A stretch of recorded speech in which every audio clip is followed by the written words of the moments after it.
Vipi mtazamaji na mfuatiliaji wa Galaxy Media, karibu tuyazungumze mengi ya kimichezo. Niko na mchambuzi wa masuala ya kabumbu Alex Ngeleza, na hapa tunakwenda kujuzana kwenye kile ambacho kinaendelea hivi sasa kwenye anga la kimichezo. Kaka, uko poa? Yeah, of course niko vizuri. Kwema? Kwema kabisa. Bana, tuanzie hapa. Tarehe ya dabi ilivyopangwa, mambo yakaibuka ni mengi sana. Simba hawajazungumza kitu chochote. Young Africans wamekuwa mbele zaidi kushinikiza kwamba hii mechi wanacheza kana kwamba hawa watu wanabadilishana. Huyu akisema nakuja, huyu anasema siji. Simba na Yanga si watoto. Kwa hiyo kila mmoja anadeka kwa upande wake. Simba na Yanga ni watoto wa TFF. Kwa hiyo kila mmoja anadeka kwa upande wake, lakini Simba wameonyesha udhaifu mkubwa sana. Simba Sports. Wameonyesha udhaifu mkubwa kwenye maeneo mawili. Udhaifu wa kwanza ni kukubali dabi kuahirishwa kirahisi kwa mara ya pili, wakati hawajajibiwa hoja za msingi ambazo walikuwa wamehoji mwanzoni kwa sababu kumbuke Simba iko dai report report haijatoka na mechi imeahirishwa tena na wamekubali. Hiyo ni udhaifu wa kwanza. Yaani katika hali ya kawaida ukiwa na malalamiko fulani unataka ajibiwe, huwezi kukubali mechi ikaahirishwa tena bila sababu pia za msingi. Inawezekana sababu labda walipewa kuahirishwa mara ya pili, lakini kama sababu za kuahirishwa mara ya pili wamezipewa, kwa nini hawajapewa sababu za kuahirishwa kwa mara ya kwanza? Kwa mara ya kwanza wakati dabi inaahirishwa, kwa nini watu ambao walichangia mechi kuharibika, kwa nini hawajawajibishwa? Na wamekubali kuahirishwa mechi ya pili. Huo ni udhaifu ambao Simba wameonyesha. Walipaswa kukomaa kama ambavyo Yanga wamekomaa. Yaani nao wapate ripoti kwanza kabla ya kucheza mechi ya pili.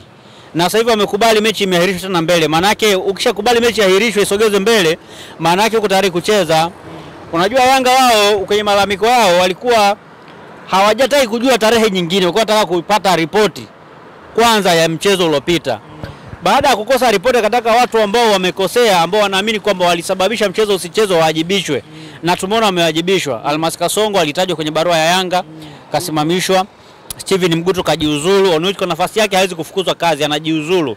Na tayari amejiuzulu. Maana yake matendo yale ambao walalamikia matakwa yao yote yamefanywa kazi.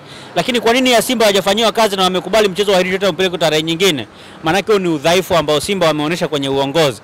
Walipaswa nao kukomaa, kupata kwanza ripoti ya mchezo uliopita na kuwajibishwa kwa watu ambao walikosea kwenye ule mchezo, waweze kuadhibiwa ili waweze kucheza mechi nyingine ya pili. Lakini wao hawaja concede kwenye hilo. Wao wamekuja tu kwenye swala la kukubali mechi imeachwa tena kwa mara nyingine, lakini pia mechi hiyo haijachezwa, imepangwa tena tarehe nyingine. Kwa hiyo tayari wao ni kama wamekubali kucheza, lakini wameonyesha udhaifu wa kwamba ni watu ambao hawawezi kuhoji kwenye mamlaka husika wa kwenye vitu serious, tofauti na Yanga ambao walau kwenye vitu vya serious wana uwezo wa kuhoji na wamehoji na wamepata majibu na matakwa yao yamesikilizwa. Udhaifu wa pili, baada ya Simba kukubali kwamba mchezo umeahirishwa mpaka tarehe 25, walishindwa kuja kueleza wanachama wao kwamba nini ambacho kinaendelea. Maana yake hawajawatendea haki wanachama kwa kuwapa taarifa ya kitu gani kinachoendelea mpaka sasa hivi. Barua yao ya mwisho kwa wanachama ilieleza kwamba kwanza wao wanatambua mchezo tarehe 15 na hawatashiriki mchezo mwingine wowote ambao hautachezwa tarehe 15. Kwa hiyo tulitegemea jana kuona Simba wako uwanjani tarehe 15. Lakini Simba hawajaenda uwanjani, lakini pia hawajawaambia wanachama wao kwamba kwa nini hawajaenda uwanjani mpaka sasa, kitu ambacho sio sawa. Maana yake kama wamekubali kucheza mchezo tarehe 25, walipaswa kuwaambia wanachama kwamba jamani, tumekubali kucheza mchezo wa tarehe 15 na mchezo wa tarehe 25 na mchezo wa tarehe 15 tumeamua kuachana nao. Lakini kitendo cha wao kuwa kimya, maana yake ni kwamba watu wao wenyewe pengine kama wamekubali kucheza huo mchezo bado hawajaona tayari wa kuambia mashabiki tu ambacho sio sawa. Pengine Alex, hii ukimya wao unatokana na kuona labda muhusika mkubwa aliyopelekea hichi kitu labda ni uongozi kutoka serikalini, baada ya kuona zile picha ambazo zimesambaa mitandaoni, Mheshimiwa Rais akiwa na viongozi wa timu zote mbili za Simba na Yanga. Pengine wao ndio maana akaamua tu kukaa kimya, bora liende. Yani unajua hata kama serikali ndio imeweza kuingilia kati hapo, lakini ukumbuke kwamba serikali pia hairuhusiwi kuingilia kati michezo moja kwa moja. Serikali inaruhusiwa kushauri tu kwenye masuala ya kimichezo. Sasa hata kama kuna mtu kaingia kunani moja kwa moja, hata kama kuna mtu ambaye amekuja labda serikali imeinfluence, bado wao kama klabu walipaswa kuwaambia wanachama wao kitu gani ambacho wanatakiwa kufanya. Walipaswa kuwaambia wanachama wao kwamba jamani, hatutashiriki mchezo wa tarehe 15, tutashiriki mchezo wa tarehe 25. Maana kila mtu angekaa na kuelewa nini ambacho kinafanyika. Hoja yangu mimi ni kwa nini wamekaa kimya? Hapo tu. Ishi kama ni influence ya serikali ni nini, bado inabakia kuwa ni wao wenyewe wamekubali. Lakini kwa nini wamekaa kimya, hawajaambia mashabiki na wanachama wao kwamba mchezo umeahirishwa kwa sababu gani? Hiyo ndio hoja yangu mimi ya msingi. Kama wamekubali mchezo uahirishwe sawa, lakini walipaswa kuwaambia wanachama kwamba jamani, mchezo umeahirishwa mpaka tarehe 25 na sisi tumekubali kushiriki mchezo wa tarehe 25 nao sio mchezo wa tarehe 15. Kwa kama wangewaambia wanachama wao kinachoendelea kidogo inge make sense na kwangu wala isingekuwa shida, lakini kitendo cha wao kuendelea kukaa kimya na kuacha wanachama na mashabiki wakiwa wanahenghenga wiki kinachofanyika, hiyo pia nao ni kukosa uweledi pia kwenye utendaji. Au pengine wanakaa kimya kutokana na kile ambacho kwamba Young Africans wao walitoa matakwa yao, kwa maana ya kwamba uongozi ujiuzuru, bodi ya ligi, TFF, baadhi ya viongozi, na kweli imetokea Mguto kajiuzulu, Almas Kasongo wamesimamishwa kazi. Labda hili nalo watu Simba wanasema mbona kama Young Africans wao ndio viongozi wanaoiongoza huu mpira wa Tanzania? Yaani unajua, kwanza kwenye hilo swala naomba kwanza niitoe Simba. TFF na bodi ya ligi, yani TFF sasa ambao ndio shirikisho lenyewe. TFF limekosea kusikiliza matakwa ya Yanga pekee pasina kusikiliza vilabu vingine. Yaani TFF sio ya Yanga. Bodi ya ligi sio ya Yanga. TFF ni wasimamizi wa mpira wa nchi yote. Bodi ya ligi ni wasimamizi wa ligi 3. Maana kama ni kuondoa viongozi wa bodi ya ligi, kwanza TFF ilipaswa kuwasilisha hayo matakwa ya Young Africans kwenye vilabu vyote. Then vilabu vyote vikubali kwamba jamani, kweli tumbadilishe Mguto au tumbadilishe Almas Kasongo, kwa sababu hawa ndio ambao wanafanya kazi moja kwa moja na hivi vilabu. Lakini kitendo cha TFF kuwasikiliza Yanga pekee na kufanya mabadiliko kwenye uongozi wa bodi ya ligi, maana yake ni kuipa zaidi Yanga heshima kubwa kuliko timu zingine. Na hii inatupa mashaka kwamba huenda pia Yanga wanahusika kupanga viongozi ambao wanaliongoza shirikisho na bodi ya ligi. Kwa nini usikilize timu moja ndani ya timu 16 za ligi kuu, ndani ya timu 16 za championship, ndani ya timu 16 za first league division? Kwa nini ufanye mabadiliko kusikiliza timu moja? Zilipaswa kuwekwa kwenye mchakato wa kura ili ijulikane timu ngapi hazimtaki Almas Kasongo na timu ngapi hazimtaki Steven Mguto. Na kama timu nyingi zitakuwa upande wa kuto kumtaka Steven Mguto na Almas Kasongo, ndio waachie ngazi na sio kusikiliza timu moja tu. Kusikiliza timu moja maana yake ni kwamba hiyo timu pia inaweza kuamua kwamba kiongozi gani aongoze bodi ya ligi kwa sasa hivi na kiongozi gani aiongoze TFF kwa sasa hivi, na mkawasikiliza. Lakini mkisikiliza timu zote maana yake kuna uhuru ambao mmeuweka kwamba kila timu ina uwezo wa kuquestion na kureason chochote kwenye mamlaka za soka. Lakini mkisikiliza timu moja maana yake hiyo timu moja ndio timu ambayo mnaiheshimu zaidi kuliko timu zingine zote. Ukitizama sasa hivi katika mitandao ya kijamii, mashabiki wengi wa Simba Sports Club wao wanaanikizwa na wenyewe kutokucheza hiyo mechi. Viongozi wao wapo kimya. Kwa jinsi ambavyo labda tunaifahamu Simba, kwa upande wako unavyofahamu Simba jinsi ambavyo ilivyo kwa upande wa viongozi wao, na hiki ambacho kinaendelea kwa wanachama, ni dhahiri na wenyewe hawatopeleka timu kama ambavyo mashabiki wanahitaji. Sasa wasipopeleka timu tarehe 25 Simba maana yake wanajiingiza kwenye matatizo. Wana uwezo wa kupokwa alama 3 za mchezo na alama 15 kwenye msimamo. Maana yake ile inaweza kuathiri kwenye kanuni.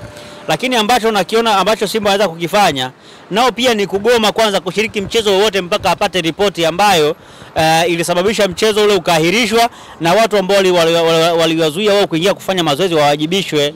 Wakiamua kusimamia hilo wanaweza kufanikiwa, lakini wakisema tu agomee mchezo direct inaweza kwenda kuathiri kwenye kanuni. Lakini wakija na reason kwamba wanahitaji kwanza waliowazuia kuingia uwanjani wawajibishwe kikanuni, maana watakuwa na hoja ya msingi, na hiyo inaweza kuwapa room sasa ya wao kuto kushiriki mechi ya dabi inayokuja. Na hiyo pia inaweza kuwafanya pia bodi ya ligi kutoka mbele na kutoa ripoti ya mchezo uliopita na watu ambao walihusika moja kwa moja kwenda kuwajibishwa. Naamini kwamba ni kitu ambacho Simba wanapaswa kukifanya na sio kukaa tu na kusikia bodi ya ligi wamefanya kusikiliza kile ambacho tu bodi ya ligi wanataka kukifanya. Wakati mwingine nyinyi mnatakiwa kureason, kwa sababu Yanga mpaka wanafika hapo walipofika ni kwa sababu pia nao walireason vitu vya msingi. Kwa hiyo hata Simba pia nao wanatakiwa kureason ili waweze kupata haki yao kama klabu kutokana na kile ambacho walikilalamikia. Kama wasingenyimwa haki yao ya msingi ya kuingia ya kunyuma kuingia kufanya maandalizi ya mwisho, pengine dabi ingechezwa leo tungekuwa tunazungumza mambo mengine, lakini kwa sababu walinyimwa haki yao ya msingi, wale watu ambao waliwanyima ile haki ya msingi wanatakiwa kuwajibishwa, na wale ambao ili mwisho wa siku wakija kupangwa kwenye mchezo mwingine waweze kucheza kwa amani na kwa furaha kama ambavyo walikuwa wanatarajia hapo mwanzoni. Sawa, tukirejea pia kwenye hilo la wao kupeleka timu uwanjani. Za chini hujazipata kama ambavyo nimesikia mimi kwamba kocha Fadlu yeye ana mpango wa kuvunja kambi tarehe 22. Of course Fadlu yeye hawezi kuwa na authority kwanza ya kuvunja kambi. Kwanza sijalisikia. Lakini kocha hana mamlaka ya kuvunja kambi ya timu. Ila wenye mamlaka ya kuvunja kambi ya timu ni viongozi wa klabu. Mwenyekiti wa klabu ya Simba Murtaza Mangungu kushirikiana na bodi ya wakurugenzi ya klabu ya Simba ndio yenye mamlaka ya kuvunja kambi ya klabu. Lakini leo Fadlu David hana huo uwezo. Yaani Fadlu hata kama ataambiwa timu itakaa kambini mpaka mwezi wa 8. Yeye inabidi atii kwa sababu anafanya kazi kwenye na mkataba na klabu ya Simba na anafanya kazi anasimamia matakwa yake ya kimkataba. Kwa hiyo yeye hana hiyo mamlaka ya kuvunja kambi, lakini wenye mamlaka ya kuvunja kambi ni viongozi wa klabu ya Simba wenyewe. Wakiamua kambi ivunjwe itavunjwa, wakiamua kambi iendelee itaendelea. Kocha kazi yake ni kupokea maelekezo kutoka kwenye management kwa sababu analipwa na anapata posho. Yes. Katika hili ambalo linaendelea, mechi kugairishwa tarehe 8, ikagairishwa tena tarehe 15, hivi sasa tarehe 25. Wewe mtazamo wako upo wapi kwa upande wa Simba Sports Club kwenye swala kupeleka timu? Wewe kama Alex Ngelezo unasimama wapi? Of course unajua mimi kwa mechi kusogezwa mimi natamani kwanza mechi ichezwe. Yaani mimi nataka mechi ichezwe. Kwa hiyo natamani kuona mechi inachezwa. Lakini kuhusu sasa Simba wenyewe au Yanga, kila mtu atapima upande wake. Ila mimi nataka mechi ichezwe kwa sababu kuna vitu vingi tutaviona kwenye huo mchezo. Kuna vitu vingi tutaviona kwenye huo mchezo kwa sababu hizi timu mbili ni timu nzuri, lakini pia ukiangalia kila timu na changamoto zake kaza wa kaza, lakini pia ni mechi ambayo inawezekana ikatupa picha ya nani ikatupa bingwa. Kwamba bingwa kaenda kutambuliwa kwenye huo mchezo kwa sababu kama matokeo yataenda hivi mpaka mwishoni mwa msimu, maana mpaka mechi za mwisho za tarehe 22, maana yake kama nani kule na sijui kwa nini pia Simba amekubali kumpeleka Hassan Dalali kwa sababu sio kiongozi wa Simba. Sasa ameenda kufanya kazi gani? Maana yake ameenda kufanya kazi ambayo haimhusu. Ile kazi inahusu wao wanachama, inahusu viongozi ambao wamechaguliwa na wanachama na wale ambao wameteuliwa. Sasa ukipeleka mtu ambaye hajachaguliwa na wanachama wala hajateuliwa, maana yake unatupa sisi maswali ya kujiuliza kwamba inawezekana pia Simba inaongozwa na watu ambao sio sahihi, hawajui protocol. Ndio maana wamempeleka Hassan Dalali badala ya kupeleka wajumbe wa bodi ya wakurugenzi ya Simba kwenda kujadili hilo swala la dabi ya tarehe 25. Lakini pia kwa nini ameenda Murtaza Mangungu peke yake? Kwa nini upande wa mwekezaji hatujapata hata mtu mmoja? Kwa sababu Simba ina mwekezaji na mwanachama. Hata kama mchakato hujakamilika, lakini tunataka tuone pia na mwekezaji akionekana. Sasa inawezekana Hassan Dalali ameenda kama mwakilishi wa mwekezaji, inawezekana kwa sababu mpira wetu kiviatu vyetu, inawezekana, sitaki kubisha sana. Lakini of course Simba wameenda kwenye yale mazungumzo kiroho upande. Na ndio maana hawajaenda viongozi wote. Hassan Dalali ameenda tu, lakini sio mwanachama hai sio kiongozi hai wa Simba, ingawa ni mwanachama hai, lakini pia ni mtu ambaye kwa sasa nadhani kwenye masuala ya kurizoni vitu kuna vitu hatakiwi kurizoni kwa sababu yeye sio sehemu ya viongozi wa klabu ya Simba. Lakini Murtaza Mangungu kama mwenyekiti kwenda kwake ni haki yake kwa sababu yeye ndio amepewa dhamana na wanachama kuiongoza klabu ya Simba kama mwenyekiti wa klabu. Alex, katika hili labda Simba wakienda kasi kwako wewe, utadhani umefanya la maana zaidi kwenye kuitafuta haki? No, sasa hivi hawezi kuenda kasi kwa sababu gani? Kwa sababu hajaonewa. Kinachofanywa kipo sahihi. Hajaonewa na mtu, si wamekubali wenyewe. Hajaonewa. Kwa sababu hata kama umeitwa na rais, maana yake wewe mpaka upende kuitwa. Haujalazimisha haujalazimishwa kukubali. Ukikataa basi umekataa. Sasa Simba wamekubali wenyewe, waenda kushtaki wapi? Hakuna sehemu ambao wanaweza kwenda kushtaki kwa sababu wameenda wenyewe. Umeelewa? Wameenda wenyewe. Kwa hiyo wao wavumilie tu, dawa iwaingie, maisha mengine yaendelee. Shukrani sana. Poa, shukrani.